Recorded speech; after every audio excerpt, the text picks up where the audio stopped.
Hello everyone. I was at my local Wally World, or Walmart as it's known in the real world, and I couldn't pass up this. I know I spend too much money on buying brand new locks when I could buy them used off eBay or something, but anyway, that's what happened, and it's they call it like a 60 millimeter, but it's like a big padlock. It's one of the biggest ones. Like this is the Ace padlock, which was pretty big to begin with, but it's nowhere near as thick as this one. It says it's a 1 3/16 inch shackle length and all this resistance, but what was kind of funny is the Pro Max security, which is kind of like their own arbitrary rating, and it's 4 pins, pick resistant, and all this other stuff. But one of the little caution things over there, I don't know if this is going to say it, says, warning, this product contains one or more chemicals known to the state of California cause cancer and birth defects or other reproductive harm. Wash your hands after handling. It's probably this plastic down here. I doubt if this is steel or anything is going to cause cancer. It's probably the plastic.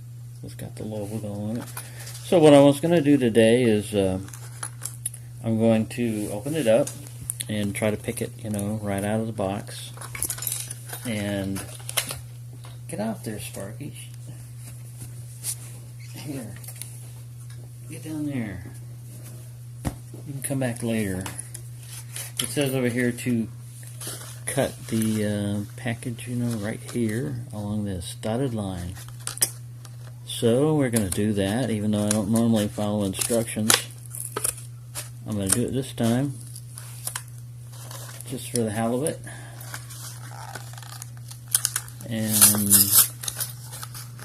pull this puppy out. I didn't get to look at I couldn't really see the key that well, and I don't know, there's other family looking at the lock section, and I didn't want to spend a lot of time poking around. But anyways, that is an M1 keyway. So let's see if we can't pick this puppy open. Now, I've been doing a lot of trying to improve my single pin picking skills, and this is only 4 pins, so I should try that first. I've got all these other little rakes and stuff like that I can try, but I'm going to try. I've never opened this before. I'm going to try to single pin pick it, see if that will work, and I have no idea if it's going to. I got a little bit of movement. If you have a lot of success with raking, which I think this lock will probably be pretty easy to rake, and you are not very good at single pin picking, you should try to practice that, simply because single pin picking will probably work on damn near anything, even tubular locks and stuff like that. If you don't have if you got the right tension tool for a tubular lock, you can single pin pick a tubular lock, even one that's resistant to impressioning tools. And it's the same way with any other lock. If you're good at single pin picking and know what you're doing, you can get into them pretty fast, and it's usually pretty impressive. Now see, I just got a movement on the core. If this thing had any security pins in it, when I go to move and I get counter rotation, then it was probably a spool. But I don't think these things it's probably just standard pins in here, but who knows? I didn't do a research on that. It just said it was pick resistant, and so far it's been pretty pick resistant. I want to look at this a little bit more. I did get a movement on the core. Usually, like I said, I should put this big ass thing in my vise. Ooh, I got movement again. Single pin picking is kind of fun though, because you hit the right pin and you move it, and you can overset them, and underset them and not set them at all, mess everything up. But when you open it, single pin picking, it's kind of fun. It's like a new, different level. That's what I've been doing, going to other locks that I have and single pin picking them, or trying to. Now see, this one's getting into like 5 minutes, so I may just give up on single pin picking and go back to it, because, you know, we do have time limitations. People got things to do, and we don't spend a lot of time watching videos on this unless they can learn something. And you can't learn anything from somebody not opening a lock, right? Well, maybe you can. What he didn't do right and stuff like that. So I'm going to whip out I think this is a sparrow's worm, and see if this thing will wiggle open. Or I can just continue this. This can be like a two-parter, and continue it and put it in a vise, because it is heavy. I mean, it's putting strain on my wrist just holding this sucker.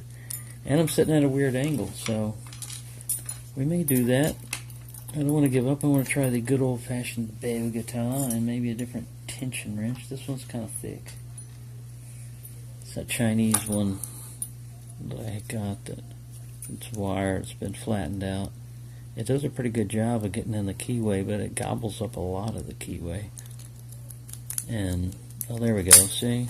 That's why I usually rake things and rock things, because you saw me struggling around with single pin picking. I just took this in there, wiggle, wiggle, and bam. I mean, it took that long. It doesn't have a ball bearing, it looks like. It's just a pawl mechanism type thing. It was only a $10 lock, you know. I mean, I'll still have fun single pin picking it. You could still do that. But we did get an opening on it with, let's look at the bitting here. Oh, no wonder. I should have been able to just zip that thing open. But it's only 4 pins. You just got to figure out what the binding order is. But if you look at this worm, just like a Bogota, if you just hit the right thing, you act like the key going in. You know, like people jiggling their key to put it into the lock. There you go. I wish it would have been a more exciting single pin picking adventure. Maybe I could do that, put it on the vise later on and try that. $10. It's still a good lock, but that's how long it takes to Pro Max security your way in there. I was trying to get the package and dropped it. Well, there you go. I'm sorry I couldn't have made it more interesting. It is kind of interesting single pin pick, because I touched one pin and I could feel the core move, you know, a little bit. It's like, ooh, I've done something. I haven't opened it yet, but I've done something.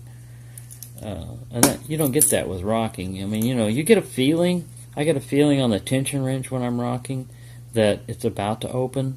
You know, sometimes, I don't know what it is. I was going to try all these different things, like the Sandman. Nobody really uses that anymore. And the Sparrow's Worm, they use that, but I was going to city rake it, and then I was going to try all my other ones. But, you know, an opening is an opening, and it's just, it's no longer a virgin lock, you know. I've opened it. I found this little Tron or whatever hiding around, nice little hook that I'm going to try. And I might make a hook this weekend. I got time off, and I might just sit there and make my own little hook. I like a little bit more depth than a little bit more than a standard hook sometimes. This is alright. It looks like probably a standard hook. I don't want it to be in between a medium and a short hook. I don't know. Something like that. Because I need more lift a lot of times when I'm picking off the side of a warding. There you go. I hope everyone is doing well. There's your Pro Max security. If somebody's got a worm on them, not a worm in their pants, but if they got a worm in their pocket, and they happen to run into this big-ass lock, rather than doing all this bolt cutting and prying and shooting at it and all that other stuff, you get into it pretty quick. So, there you go.